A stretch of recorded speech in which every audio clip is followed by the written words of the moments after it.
First of all, to get sent a script, a Roman script, without any reference at all to Jesus or the church, because usually those films were a kind of battle between sin and righteousness in those days, which, thanks to the rather strict censorship, turned out to be a victory for the church, but in the last 10 meters. It was always a photo finish. But that way they got the blessing of the various authorities. And I was in the kind of pilot for all these, which was Quo Vadis, and which was not only very close to the church in spirit, but was actually shot in Rome. And this, one got the feeling, was the first really secular film of the period.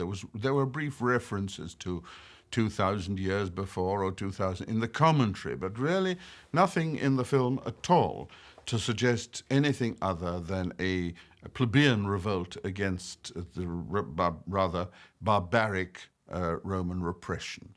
And of course it was Howard Fast who wrote the book and not Sienkiewicz. It made an enormous difference from the beginning. But it was strange to get a film of that sort, because usually they tended to be religious films. This one certainly wasn't. And it was also unusual that it was an independent film, even if it was shot by a major studio. It was Kirk Douglas's own production. I think it was called Briner Productions, which he named after his mother.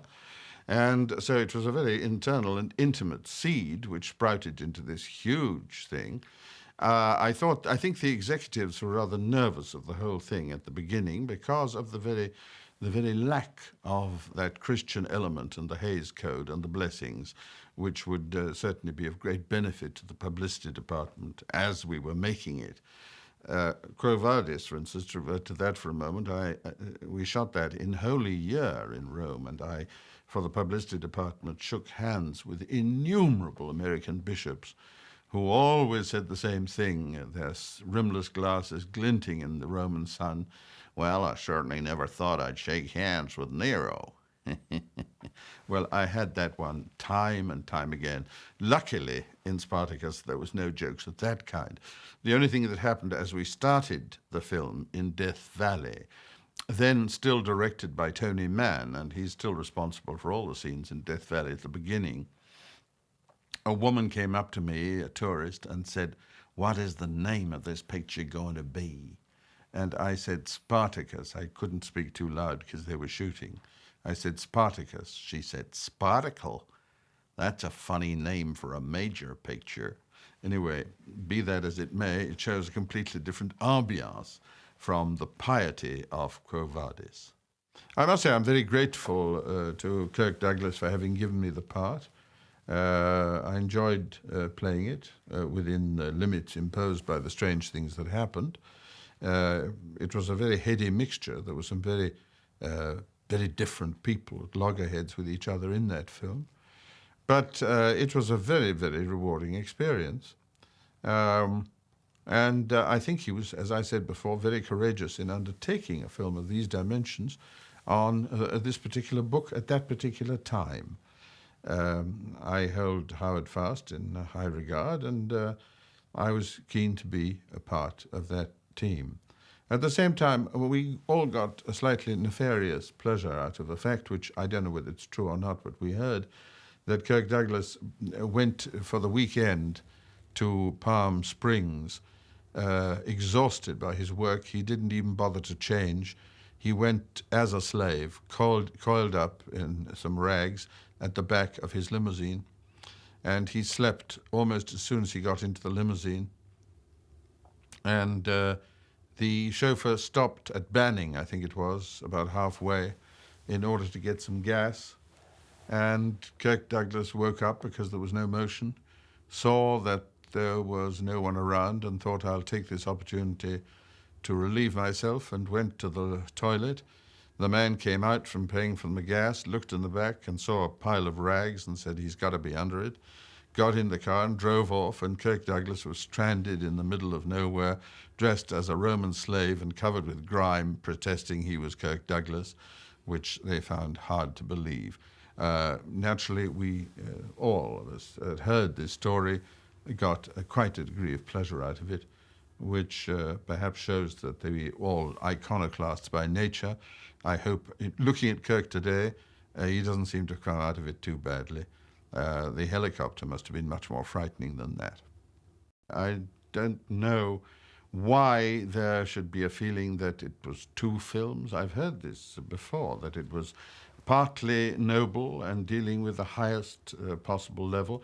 I don't see that revolution conducted that way is really very high level, and that really people had no right to behave wittily in ancient Rome. They should all be of the same mold. But all things in life exist side by side, and there's absolutely no reason why they should be incompatible. I think that's a prejudice which arose from the period then, when they expected the thing to have one overall colour, and where anything comic was termed as relief, which is so silly and stupid. It isn't relief. Life is full of comedy. And to my mind, comedy is merely tragedy which has gone wrong. And, of course, tragedy is merely comedy which has gone wrong. It's liable to happen to everything because life is full of surprises. And the most mature kinds of work are ones in which you don't know whether you're going to be asked to laugh or to cry at the next moment. That is really drama as I see it. I don't believe in comedy, or slapstick, or tragedy. I think it has to be a mixture if it is going to be at all lifelike and remind people of their own experiences. After all drama is really, in a sense, relies upon elements which people have seen but have not really noticed. All Shakespeare does, to take it at its highest, is to bring things to your attention which make you say, my God, how true that is. Yes, I hadn't thought of it. It's quite untrue. Of course you've thought of it, but you hadn't put it into words. You hadn't put it into actions. You hadn't been moved or made to laugh by it. And that's the whole art of the drama. Working with Kubrick was interesting. He was a young man then who wasn't. And I put in my book, perhaps a little unwarranted, a little cruel, that he showed none of the virtues or vices of youth. But I think he was keeping them to himself, that's all. I don't think he felt very comfortable with a film of those dimensions. Why should anybody feel comfortable with such huge responsibility of battle scenes and goodness knows what? I don't think we ever really saw the real Kubrick. I mean, I think Kubrick was a man who was using this, quite rightly, in order to hit the big time, but whose faith was really basically in the small time, which became big. I think he wanted to do films his own way, and I think he really basically lived with the thing, but didn't really feel it as profoundly as perhaps he would have done had he been at a different phase in his career. I never understood exactly why they'd got rid of Tony Mann, except that I should imagine that Kirk had wanted Kubrick from the beginning, because they had done Paths of Glory together, and obviously Kirk quite rightly had enormous faith in Kubrick. But I thought Tony Mann was worthy of more respect than was shown him. He was an astonishing character in any case, and all the beginning of the film, which you see in the movie houses today, even recreated, is all his. He was an astonishing character because he belonged to some kind of vague religious sect, his parents did, in the Californian hills, in which he never wore clothes at all, I think, until he was about 21. And when something disastrous happened to the sect, they went bankrupt and they all had to go to work. And Tony Mann was plummeted from a nudist existence and sun worship straight into the garment district in New York as an apprentice. If he survived that, I think he was tough enough to survive most things. I remember that we also all appeared in Hollywood at different times, and I suspected we all had slightly different scripts, which rather favored our parts. And since Laurence Olivier got there about a week before anybody else, he had Kirk Douglas's ear. And when we did the first reading of this, it didn't quite resemble what we'd received in the post and agreed to. And I remember that first reading with enormous clarity because I was dressed in a relaxed manner that you find me in today, except I've moved with the times, I think. And Charles Lawton was in a dressing gown with his hair in curlers. And Olivier was dressed normally with a sports jacket. Kirk Douglas was dressed as a slave and covered with dirt and grime. He'd already been leaping from things. And John Gavin was dressed in the full regalia of an important Roman chief of the period. We started the reading, and it was quite different. It started out with Olivier in this version. And he put on a pair of glasses, very relaxed, and started reading the script. "O great Lord, although I don't know what, you all hail, O great one." And it was like a litany in church. I couldn't hear what he was saying. And I saw Lawton's face out of the corner of my eye going. Then Lawton came in, made his entrance, and said, "Hail, you great gods of Rome." And again, it was practically inaudible. And I thought to myself, if the race is going to be run at this speed, I'm not going to start sprinting. It's ridiculous.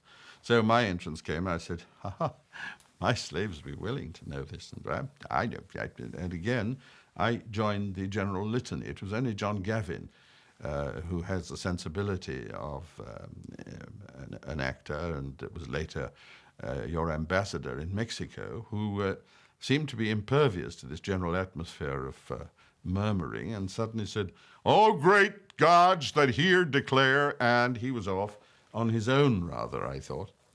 This went on, getting more and more awkward as we began to realize the script was rather different to what we had been led to expect, until Lawton suddenly stopped dead and said, "I don't understand this scene." And one smelled trouble. There was a look of complicity between Kirk and Laurence Olivier. And Laurence Olivier said, "Well, I thought it's my idea, dear boy, this scene. I thought I would represent the future, John Gavin the present, and you, Charles, the past." Charles, I think, deliberately misunderstanding, said, "Why do I represent the present?" No, dear boy, you represent the past. It's Gavin who represents the present, and I represent the future. Well, it didn't get any further, and suddenly Olivier, exasperated by this almost animal dislike of Lawton, said, "Would it help if I read it to you?" And Lawton reacted.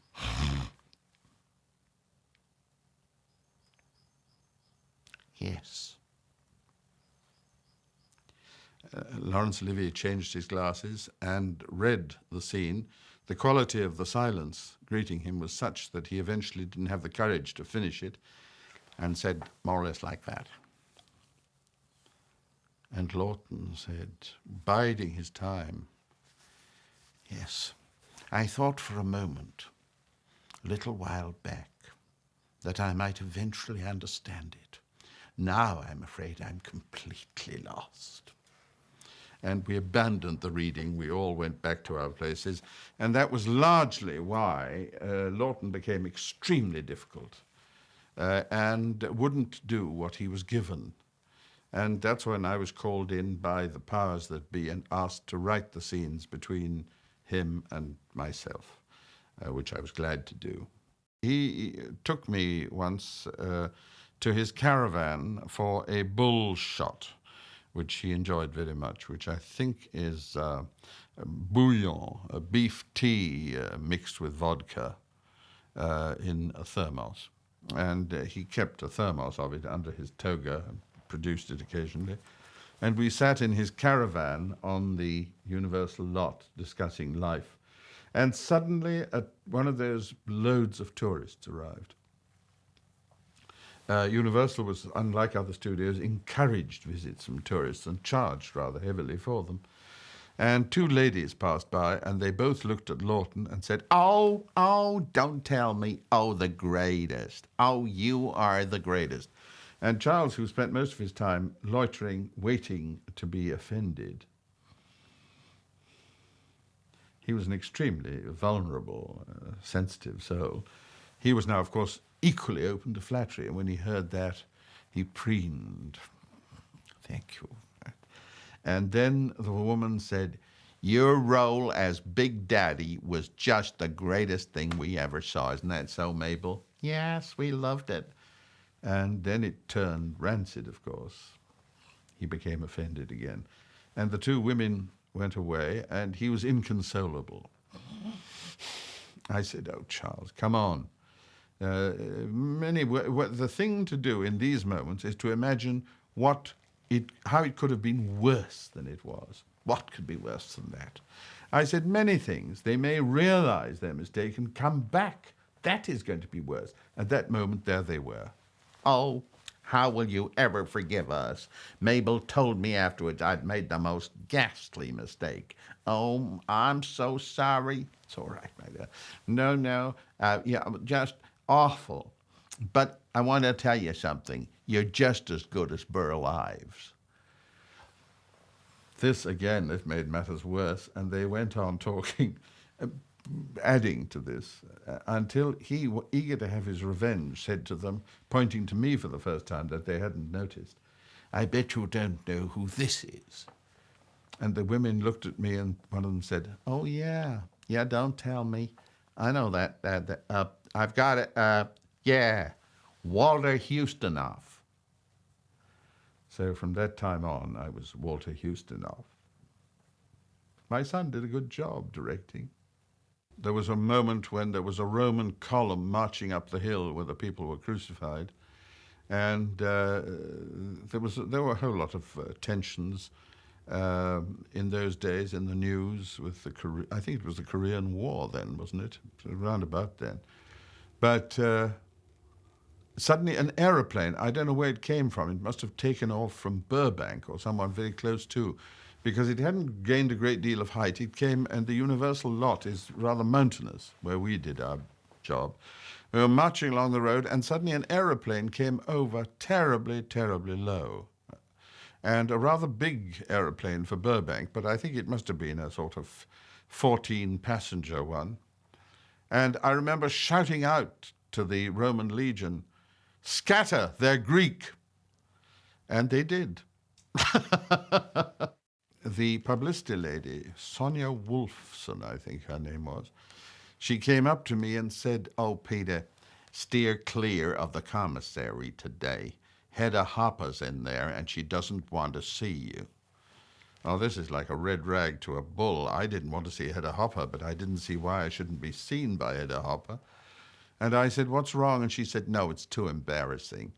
And I eventually I wheedled it out of her. Hedda Hopper had said to someone that I was so brilliant in Quo Vadis, I've got to be queer. Well, of course, I needed no second bidding. I went straight to the commissary, went up to her and said, how are you? Ha, ha, ha, ha, and behaved in the way of a rather gross English sergeant. And we never had that trouble again. I'm not a great expert on how much films cost. But there was a rumor, of course, that it was the most expensive film that was ever made, because the publicity departments always regarded such rumors as excellent. I can't imagine why, because I don't see any link personally between the cost and the result. But I suppose somebody going, thinking I'm going to see the most expensive film ever made, will look at it as an accountant and enjoy the sight. I personally didn't. I know that for my contribution to the writing, I didn't accept a fee because I thought it was part of the job.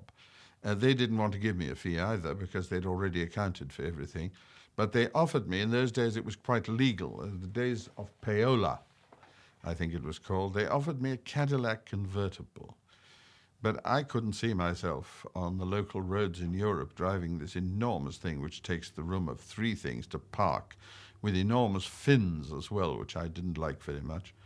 Like a beautiful model with enormous shoulder blades. I declined the Cadillac. America had just gone through a rather degrading episode with the McCarthy Army hearings. And there was still a backwash of all that. Nobody quite sure whether it was over. It's like an illness. They didn't know it was safe to get out of bed yet. And we just hit that period. And Kirk, with a great deal of courage, it's awful to say that it had to be courage, but it was, got Dalton Trumbo, who was blacklisted as no one else was, to write the script. He wrote the script under the name of Sam Jackson. Nobody knew who Sam Jackson was, but it was obviously a mysterious character who was involved in this. And when I wrote my sections of it for Lawton, I handed in my script under the name Stonewall Ustinov. I thought that made a nice couple of writers. I was taken by Tony Mann to see Dalton Trumbo at the beginning, and he was living as a kind of comfortable recluse with a parrot, I remember. And I found him a very engaging fellow, and I got on awfully well with him. Kirk Douglas makes some sort of mention in his book that one of the reasons for firing Tony Mann was that he gave me my head, and he'd obviously broken some kind of confidence in showing me Dalton Trumbo at work. Tony Mann, who was a very delightful character and a very interesting character, did it, I think, because he thought we would enjoy each other. In that sense, he was absolutely right. I enjoyed Dalton Trumbo, and I had no respect for the Army McCarthy hearings. In fact, I'd done 2 very explosive pieces at the behest of the BBC, for the BBC, just about those hearings. And I was attacked then by a columnist called Jimmy Fiddler, I think, I don't know whether he still exists, who came off his roof and said that was the way I repaid American hospitality, by attacking Senator McCarthy. Well, I'd do it again at a drop of a hat. I remember rather criticized when I got the Oscar for it for not looking surprised. Well, I'll tell you why. I'm not a believer necessarily in the zodiac or in numerology, but it's been a fact throughout my life that 6 has been my lucky number. I can't tell you why. I was sitting in another Cadillac with my lawyer from New York, who's still my lawyer from New York and a very old friend, and who said to me, "Peter, don't count on winning. They got Sal Mineo in there, and they've just done Exodus, and there's an enormous swell of pro-Israeli feeling, and I think it's got to go to him." I said, "I'm quite prepared for it to go to anyone you like, but..." And then I looked at the distant building as the cars were standing in line, and it said in luminous letters, 33rd Annual Oscar Awards. I thought, that's strange. And then I looked at the ticket, and it was seat number 24 in row F, both of which add up to 6. Then I looked at the tickets for the banquet afterwards, and I'd been invited to Warner Brothers' table, for whom I was going to do the Sundowners, and it was table number 6. Then I looked at the other table to which I'd been invited, which was Allied Artists, a small company of the time, therefore it had a much higher number. I was going to do Billy Budd for them, and it was table number 42. And I said to my lawyer, there's too much of a coincidence, all this. I have a strange feeling I've got a chance. He said, "Peter, don't let it enter your head. I don't want to see you disappointed. Make your mind up now. You're not going to win. Sal Mineo's got it." And then I explained to him why. And the driver of the car, the Cadillac, said, "Well, I got to tell you, I was supposed to drive Sal Mineo, but they switched plans, and I'm driving you instead, and it's my 33rd birthday." I said to myself, that does it. And so when they read out my name, I kissed my wife, I think, and went on the stage, and people said, "You didn't look very gracious. You didn't look surprised." Well, why should I, with that kind of evidence?